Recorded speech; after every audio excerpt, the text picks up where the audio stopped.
Hello my dear friends, कैसे हैं आप। तो फ्रेंड्स, जैसे कि आपको मेरी आवाज़ से लग रहा है कि कुछ भारी भारी आवाज़ लग रही है। बहुत दिनों से मैं थोड़ा अपनी तबीयत ख़राब होने की वजह से अच्छे से वीडियो नहीं बना पा रही हूँ। तो आप देख भी रहे हैं कि अभी भी मेरा गला बैठा हुआ है।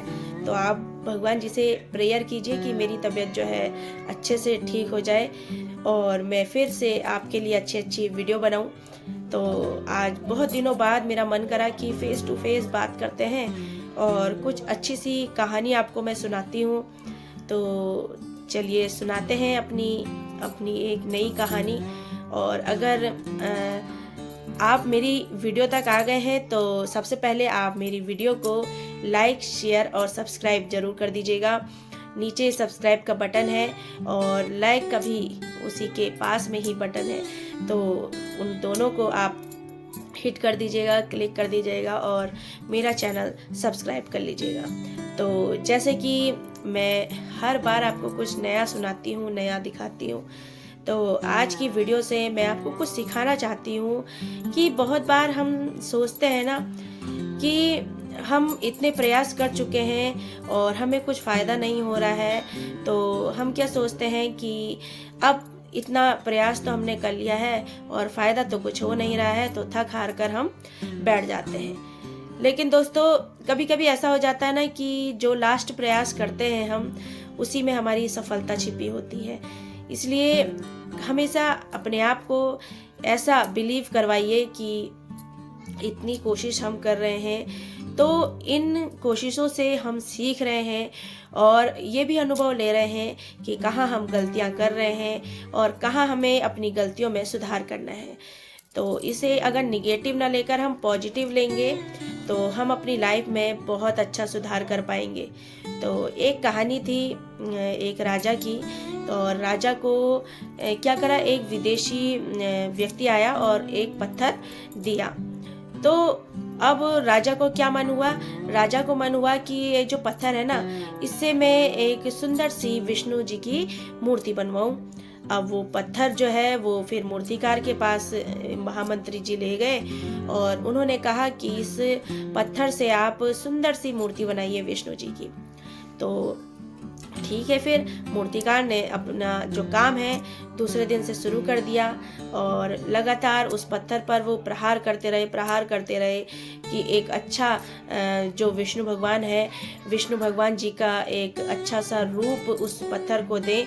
लेकिन बार बार प्रहार करने पर भी वो पत्थर टस से मस नहीं हो रहा था, टूट ही नहीं रहा था। जहाँ से वह तोड़ना चाह रहे थे, उसको एक रूप देना चाह रहे थे। तो मूर्तिकार जो है बहुत परेशान हो गया, करता रहा प्रयास, फिर भी मूर्तिकार करता रहा, लेकिन वो पत्थर जो है कहीं से भी टूट ही नहीं रहा था।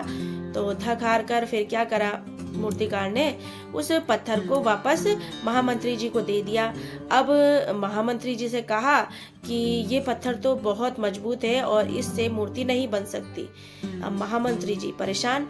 तो महामंत्री जी ने दूसरा मूर्तिकार ढूंढा जो गांव के पास में ही रहता था और थोड़ा गरीब भी था। तो उस मूर्तिकार को वो पत्थर दे दिया और कहा कि विष्णु जी की से मूर्ति बनानी है।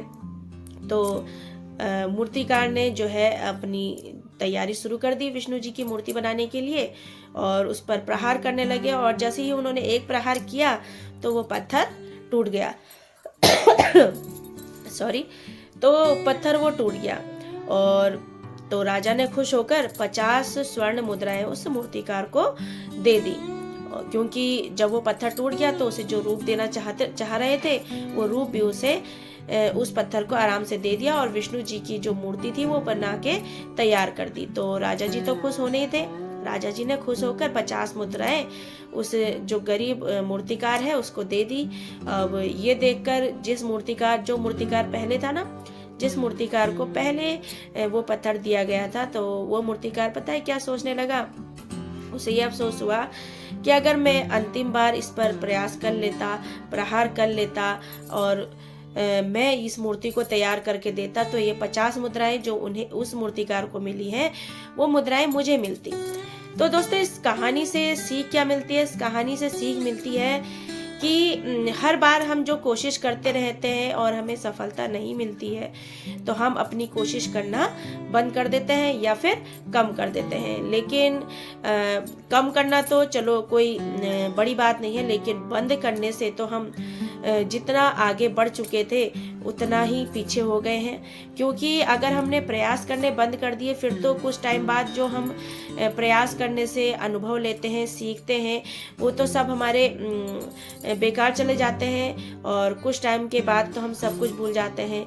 इसलिए हमेशा अपने आप को एक्टिव रखना चाहिए और ये सोचना चाहिए कि पिछले जो मुझे असफलताएं मिली हैं, सक्सेस नहीं हो पाया हूँ, तो बहुत सी गलतियाँ जो हैं मैं उन्हें सुधारूंगा। अनुभव जो मैंने लिए हैं उनके साथ मैं अपनी फिर से तैयारी करूँगा।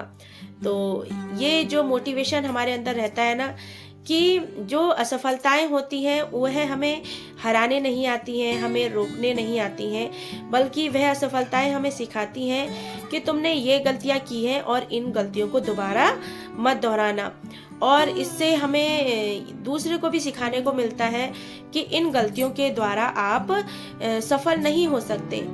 जैसे बहुत से लोग होते हैं ना, जो बच्चे होते हैं, मैंने देखा उन बच्चों को, तो पढ़ाई करते हैं, वो पढ़ाई करते हैं और पढ़ते पढ़ते ना तो वो सोचते हैं कि हम ना इतनी मोटी जो बुक है उसको पूरा रट्टा मार लेंगे और याद हो जाएगा। लेकिन ऐसा नहीं होता है। तो जब ये चीज़ मैंने अनुभव करी तभी तो मैं दूसरे को बता पाऊंगी। तो मैंने अनुभव ये करी कि हम इतनी मोटी बुक को अगर रट्टा मारने की बजाय उसको समझ के पढ़ें, उसको कहानी के माध्यम से पढ़ें, तो वो जो मोटी बुक है ना हमारे माइंड में हमेशा रहेगी। तो यही मैंने अपने जो बच्चे हैं मैं पढ़ाती हूँ उन्हें, तो मैंने उन्हें सिखाया कि आप ना रट्टा मत मारो, आप उस चीज को समझ कर पढ़ो, एक कहानी के माध्यम से पढ़ो, एक इमेज बनाकर पढ़ो, तो आपको वो चीज लाइफ टाइम याद रहेगी और आप कभी भूलेंगे भी नहीं और दूसरों को भी सिखाने में आपको मदद मिलेगी। तो उन बच्चों को जब मैंने ऐसा बताया तो उन्हें ये चीज़ बहुत अच्छी लगी, मैम आपने सही बताया। और अब हम इस तरह से पढ़ते हैं तो हमारा टाइम भी कम लगता है और हमें पढ़ने में इंटरेस्ट भी आता है। तो दोस्तों ये चीज़ मैंने सीखी ना पहले, क्योंकि मैं भी तो रट्टा मारती होंगी, रट्टा जब मैं मारती होंगी तो मुझे याद नहीं होता। फिर मैंने दूसरी टेक्निक निकाली कि क्यों ना कहानी के माध्यम से चीज़ों को पढ़ा जाए तो अच्छी तरह से याद होगा। तो मैंने करा, तब मैंने दूसरों को बताया कि कहाँ वो गलती कर रहे हैं। तो ये चीज़ हर जगह फॉलो होती है दोस्तों। जहाँ हम गलतियाँ करते हैं तो हम अपनी गलतियों के माध्यम से दूसरे को भी सिखाते हैं कि आप ये गलतियाँ कर रहे हैं और इस वजह से आप सफल नहीं हो पा रहे हैं। तो दोस्तों अगर मेरी वीडियो अच्छी लगी हो तो प्लीज़ लाइक, शेयर और सब्सक्राइब भी ज़रूर कर दीजिएगा और मेरे लिए प्रे भी ज़रूर कीजिएगा कि मैं जल्दी से स्वस्थ हो जाऊं और अच्छी अच्छी वीडियो आपके लिए बनाकर लाऊं। और मिलते हैं ऐसे ही एक और मोटिवेशनल वीडियो में। तब तक के लिए अपना ध्यान रखें, स्वस्थ रहें, खुश रहें। Thank you very much.